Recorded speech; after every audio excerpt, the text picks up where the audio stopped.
everybody, this is JOAQUIM ALMERIA. I'm an expert in Chinese medicine and also in martial arts. And I've been working the self-defense and the executive protection details and industry for the past, wow, I don't know, 30 or so years. So I want to talk to you. Some of you may know me about my work in the health industry and the natural medicine industry, but today we're going to talk about the Kung Fu, the martial arts, and specifically the self-defense. I want to share with you the 5 tips, the first 5 things, the main 5 things that you need to know so you don't get killed in the street, so you can save your life, you can save the life of your loved ones if a self-defense situation may arise. So why you should listen to me? For some of you know me already, you read my books, or you see me on the movies, or you know who I am. For those of you that know me, I'm an expert in martial arts. I've been blessed to work with John Travolta, for instance. I was his personal bodyguard for a bunch of the movies he made. I've been Sheldon Adelson from The Venetian, personal bodyguard or executive protection agent. I was actually the agent in charge to coordinate security for the whole Sheldon Adelson family. I was in Iraq too, and while there, I was charged with the detail of protecting Ambassador Bremer when he was in the Green Zone in Baghdad. So I know a thing or two about armed and unarmed combat in war scenarios and also in urban situations where someone just wants to rob you or maybe abduct you or rape you or what have you. So I can give you a few tips. Besides, I've been in the martial arts all my life, literally. I started when I was 5, so now I have more than 40 years experience in the martial arts. Some of you know me because I'm a JEET guy, so I'm one of Bruce Lee's buffs and one of the handful people in the world to train at the Inosanto Academy as an instructor. So I was an instructor at the Inosanto Academy in Los Angeles, California. I had a regular kickboxing class, and I had also the Sabat class. So that said, I mean, what I have to say is important. If you're interested in self-defense, if you just want to get a little bit more perspective, if you just started, or even if you are pros, because I have many years of experience, so you can pick up a tip or two of what my way of thinking and the way I teach my self-defense classes. So we're going to talk about, first of all, self-defense, no martial arts. We're not going to talk about sports. We're going to talk about self-defense for the street, period. Most of my students, they come to me first because they're interested in that. So let's talk about the first main thing. So the vital 5 things you need to know about self-defense. Excuse me. So first thing is the Nile. The Nile is not the river in Africa. The Nile is what kills most people. And you can see any police statistics. You can see any FBI statistics. 95% of the victims of violent crimes were in the Nile. There's this spider sense that you get in the back of your neck. When something goes wrong, you should listen to your instincts. And what happens for the general public, somebody that has no training in self-defense, is that they sense something is out of place, something feels fishy, odd, and they go, it's just me, I'm being silly, probably it's nothing, and they ignore it. And that's what gets you killed. That can get you killed or murdered or injured. So trust your instincts. Don't go into denial. If something feels out of place, it's because it's out of place. So listen to that little voice, pay attention, and then we go into the next main thing that can get you killed is being too polite. These two go together, but I'm separating because a lot of people go in denial, and then the ones that they're not in denial, they go like, man, something is wrong about this picture. They go to the next phase, but I don't want to be unpolite. I don't want to sound or look crazy. And actually, I want crazy. For self-defense, I ask my students, I want crazy. Give me some crazy. Give me a little bit of crazy. Because what you need to do when something is out of place, you need to start yelling and screaming, stop right there. What do you want? What's this about? And act crazy and be really, really loud so you start attracting attention. That's the opposite of what you've been taught all your life. Just be polite. Don't rock the boat. Don't attract any attention to yourself. Be like everybody else, and that would get you killed. I'm sorry to be so blunt, but I've been in so many life or death situations that I just tell you like it is. If you want to be okay in a real street scenario, act crazy. Trust your instincts. So number 1, trust your instincts. Don't go into denial. If something feels out of place, probably it is. Number two, just start yelling and screaming and ordering the other guy, stop right there, don't get any closer. What do you want? Don't get close to me. Stop. Just put your hands up there. That's very, very effective, especially if you start yelling and acting. And I'm Latin, so I move a lot of my hands, and I just go nuts in 0.seconds. So that's what you want in the street to survive. Don't be polite, just be really, really loud. My third point I'm going to talk about now is get out of that sports mentality. Some of you watching me, you've done martial arts, or you've done contact sports, or you watch UFC, this MMA craze that is all over the world right now. That's all fine and dandy, but that's nothing but a sport. I'm sorry. It is a very useful sport, sure. I do practice it, yeah, tons of it. I'm actually champion in many contact sports and in many forms of MMA. Do I encourage my students to do it? Yes. However, that is not what we're looking for here. And if you're not able to switch off that sportsman's mentality, that there's going to be a referee, there's a code of honor, there's some rules, there's some things I don't do that can get you killed. Also, in the street, there's no honor system, there's no sportsmanship, there's no referee, there's no nice cushy match on the floor. So get out of that sports mentality. And MMA might seem very bloody and brutal and wow, for people that are outside of our world in the self-defense industry or the martial arts industry, make it look like, oh, this is the stuff, man. This is it. I'm gonna go and sign up at an MMA gym and I'm gonna be deadly. You're gonna be really good at winning tournaments. You're not gonna be very deadly on the street. Actually, the most deadliest people I know, they're gypsies that didn't step on a mat in the whole life. They just know how to use the knife really good, and that's the deadliest people on earth. So not necessarily, UFC champions. So get out of that sports mentality, start thinking street mentality. And that takes me to what ties up these first three. Actually, there's one more. There's one more point. My number 4 point is awareness. And then I'll tie it all up with combat mindset. So awareness. Awareness means just being aware of your surroundings, don't being what we call in the white. And this is not mine, by the way. I'm taking this from Steve Cooper, who created the color code of mental awareness. And basically, I'll give you a real fast recap. When you're in the white is where most people are in the street. In the white means that you just like in la la land, la la la la. You're looking at your phone, or you're just not looking around, and you're not aware of what's happening. So if you're not aware of what's happening, somebody's going to jump you. It's going to come out of left field by surprise. You're not going to know what hit you. So you need to be aware, what we call in the yellow. What means the yellow? The yellow is just being eyes open, looking around, just being aware of your surroundings.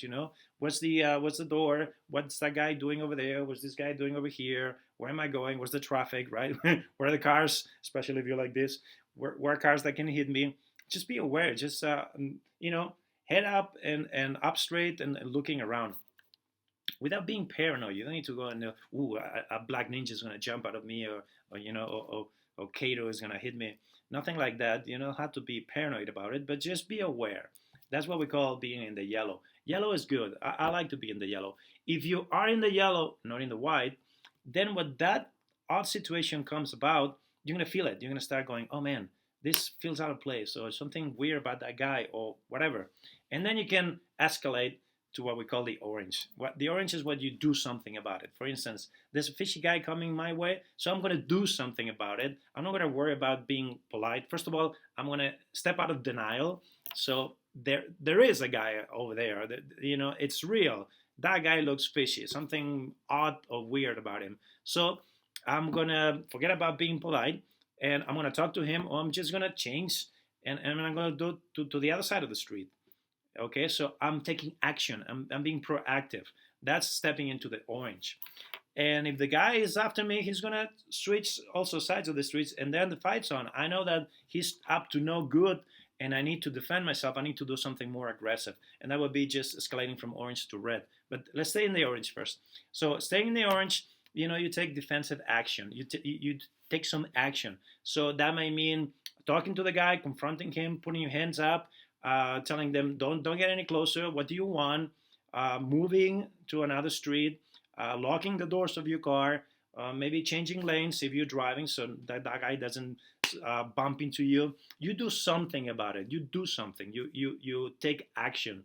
In order to take action, I'm going to be very repetitive because I believe repetition is the mother of skill. So first of all, you need to be not in denial, but be trusting your instincts.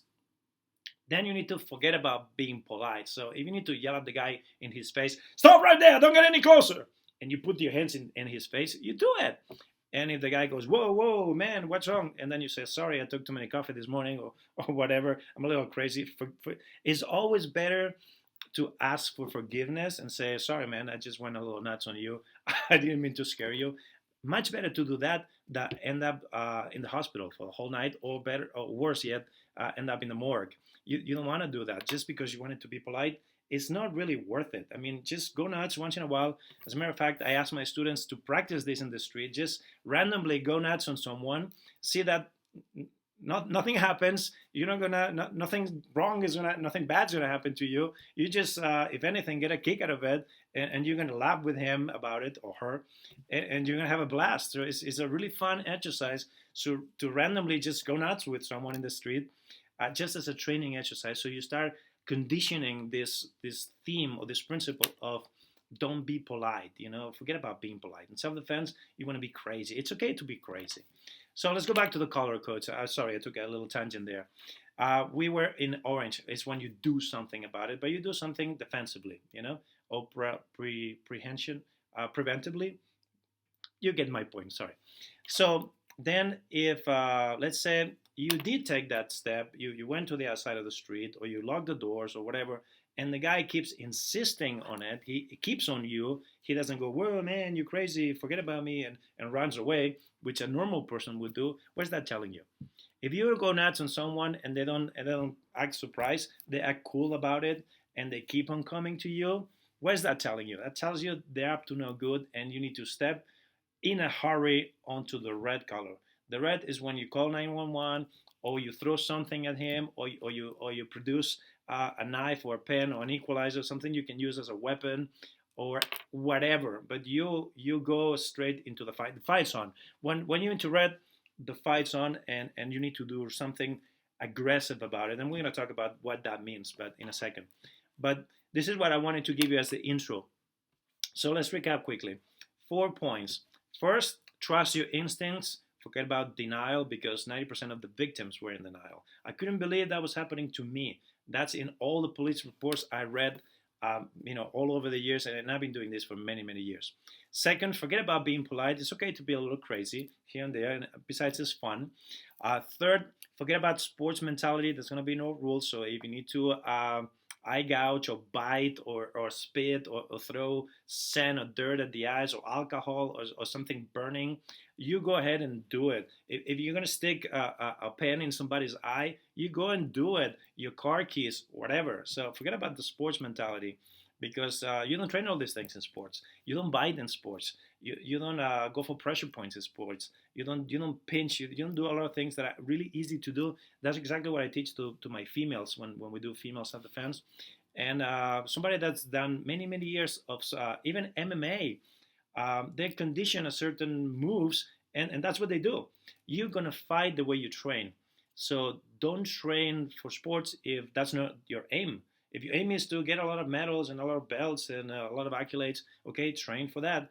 But if your aim is to survive the self-defense situation in the street, train for that, because that's how you're going to fight. You're going to fight like you train, and you're going to fight like 50% of your best day. So your performance goes way down with the adrenaline and the fear and all that. So you need to train very realistically, because your real fight is going to be, your performance is going to be extremely poor compared to your best day of training. All this we call combat mindset. Okay, so you need combat mindset. And the cherry on the top of the combat mindset idea is you need to think, okay, if there's a fight, he's going to the hospital or the morgue, not me. So you need to think, I'm defending my daughter. I'm defending my mother. I'm fighting here not for ego or for machismo or to look good in front of my friends or in front of my girlfriend. I'm fighting here for my life or the life, better yet, for the life of your loved ones, because there's some things that we don't do for ourselves, but we do for our children. For instance, dieting or exercising. You don't take care of your body, but you sure take care of your children, right? So imagine you have your 5-year-old daughter with you, and somebody comes and wants to hurt her and wants to rape her.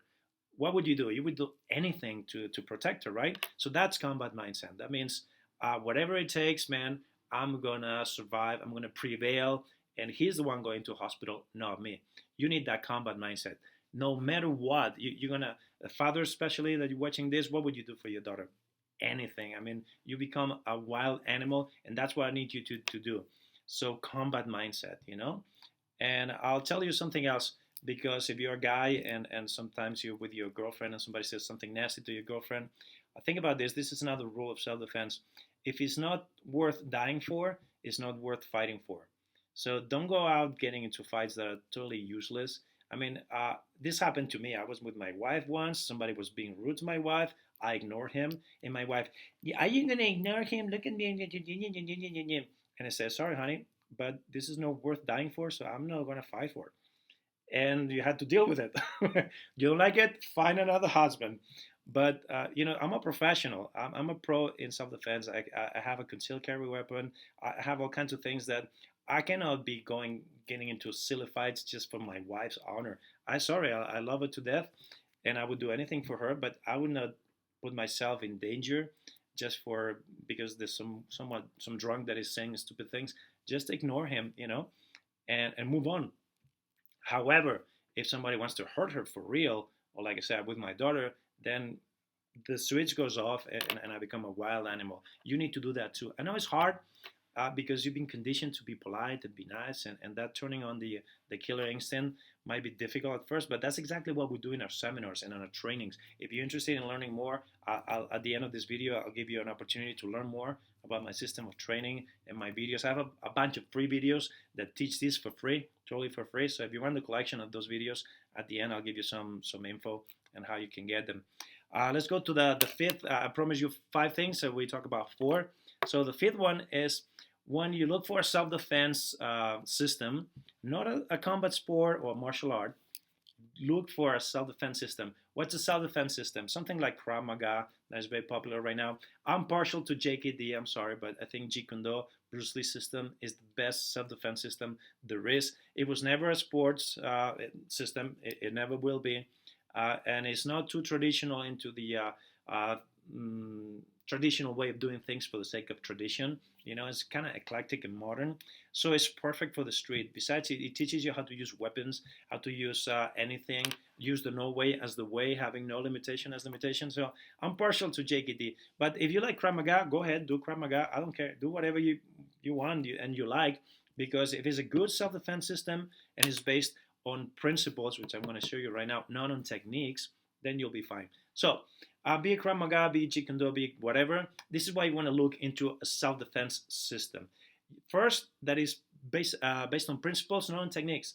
Because if you base your system on techniques, you need to learn one technique for this attack, another technique for that attack, another technique for that attack, a different technique for each different situation. And in the real world, there's infinite possible situations. So you cannot have an infinite guidebook that need to remember, okay, he's attacking me with what? Hold on, time out. Yeah, he's attacking me with a knife. Is left-handed or right-handed? Okay, he's left-handed, so then I need to go to the book to page 164, attacks with a left-handed attacker with a knife. You're dead by now. So don't base your self-defense system on techniques. Base it on principles.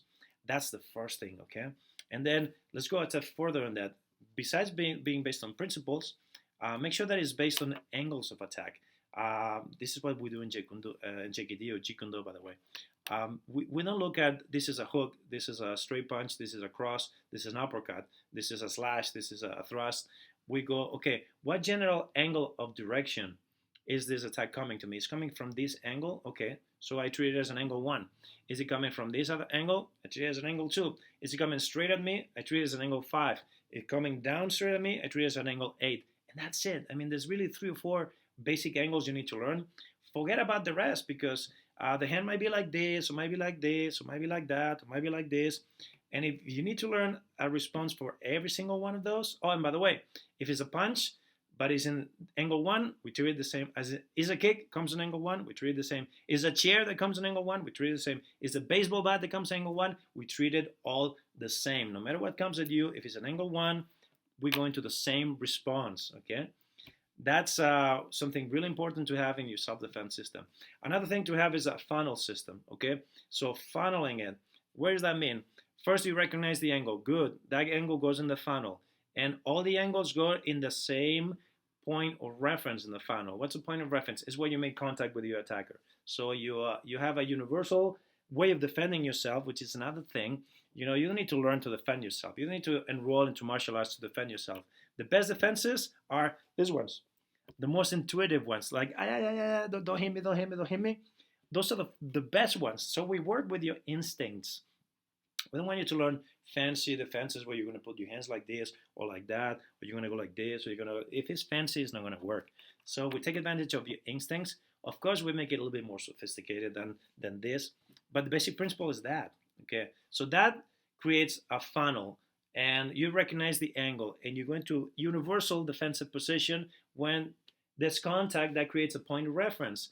And again, the funnel gives you only 3 or 4 basic points of references. And from there, you go always the same. You do always the same.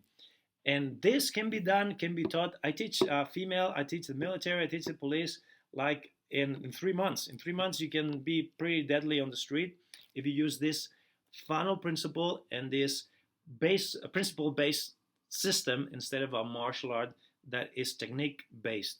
And you need a response for every single possible scenario. So forget about all that. That will get you killed, or it'll take you like 10 years. How long it takes to get a black belt in Brazilian Jiu-Jitsu? Sorry, I love Brazilian Jiu-Jitsu. I got mine, but it's 10 years plus. You'll have 10 years if you just want practical self-defense. You need something that you can learn in 3 months tops. Sometimes we do like 2 or 3 weekends, very intensive weekends, presential live seminars, and that's it, and you're good to go. So that's principle-based instead of technique-based. That's what you want in your self-defense system. And, oh yeah, then you wanted targets. You want to be very aware of targets. And we use pressure points. I'm certified under George Dillman in CURSO, and I teach DIGMAC. What is that? Besides, I'm an acupuncturist. I'm a doctor in Oriental medicine. So I know everything there is to know about the weakest points in the human body. We call that pressure points. So it's not the same thing to target a head area that is really, really hard, and most likely you're going to break your hand. Rather, you target pressure points. And most people think, oh, but this so tiny, somebody that moves around, it's going to be very difficult. Trust me, it's not difficult. I can teach you how to hit, again, my favorite 4 or 5 pressure points in like 15 minutes, and you'll be able to hit the target every single time. Because, why? Because you're going to use the funnel principle. I can do it with my eyes closed. Using the funnel principle, everything comes into 3 or 4 points of reference, and from the point of reference, with your eye closed, you can do it. And that's another great thing we take from Jeet Kune Do. All that trapping stuff, all that Wing Chun stuff gives you exactly this. It gives you point of reference, and from the point of reference, we have 2 hands and 2 legs, so everybody's built the same, and the head is above the neck. So with your eyes closed, if I have a point of reference, I can hit you in a pressure point. With my eyes closed, you can do it too. And the final tip I'm going to give you is, remember, soft against hard. So soft tool against a hard target. That's another thing that, I see all the Krav Maga, excuse me for Krav Maga people. I love Krav Maga. I think it's a great system. I've taken a lot of seminars and classes, and they teach you to hit with a fist. And I'll tell you something real quick. Mike Tyson, probably one of the best boxers ever lived. Every time he got in a fight, he was prone to street fights. Every time he had in a street fight, out of the ring, what happened? I don't know if you know or you remember, but he broke his hand every single time. He couldn't fight professionally. He couldn't make money. And he was a pro, so he was out of a paycheck because he got into a bar fight and broke his hand. Now, if Mike Tyson, who's probably the best boxer, and boxers all they do is hit with the hands all day long, and the moment he does that in the street, he breaks his hand. You think your hand is going to be okay if you punch someone in the head? Your hand is going to break even faster than Mike Tyson's hand. So don't even try it. The golden rule is, if you're going to hit a hard target like the head, you need to hit with an open palm. Soft weapon against a hard target. If you're gonna hit the groin or the stomach, something soft like the neck, then sure you can make a fist. But don't even try to hit anybody in the head with a closed fist. You're gonna break your hand or more than one finger. So forget about that stuff. That doesn't work in the street. See, some tips. I hope you get something out of value of this free video. These tips, these are things that nobody will tell you. Even the supposed experts in Krav Maga, they don't teach the final principle. They don't teach hard against soft. They don't teach principle-based self-defense. They teach technique-based self-defense. There's a bunch of stuff that you need to learn, and mindset, of course. I mean, I'm telling you right now, surviving a real situation is 95% mindset, 5% technique.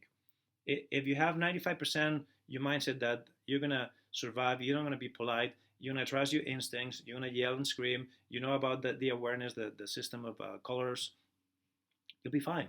And the technique is, is the least important, because you'll do whatever you've done in your training, and if your training is simple, easy, fast, like my training is fast and simple and easy, then you'll be all right, But you may be a black belt in a traditional martial art, or you can be champion in MMA. I don't care.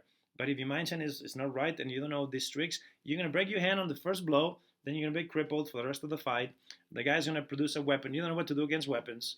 There's not going to be a referee. There's not going to be honor system. You'll be dead, even if you're an MMA champion. An MMA champion is going to be, of course, much better prepared than a regular folk. Of course, they're great athletes, so it's going to have a lot of more stamina and strength and power and all that. But guess what? All of that is useless in the street. In the street, this is the most important weapon you have, your mind. And your mindset would determine if you survive or if you're a victim. If you become a victim or if you're the victor of that situation. Anyway, that's it. I think I went a little too long. I'm a long-winded guy, as you can tell. If you want a collection of this on video, if you want to see me demonstrating these things, if you want to learn these things totally for free, just go to my website. I'll put the address down here. Click to that link, and you'll be put into an autoresponder, and you'll get like a series of free videos. It's like a mini course, a mini seminar, totally free. Check it out. I'm going to be teaching you these things that I'm preaching, of course. So if this is any of strikes your interest, if you think you get any value out of, if you like my style, if you like what I have to say, just click on the link down here, and you'll be good to go. So it's been a pleasure, and I'll see you on the other side.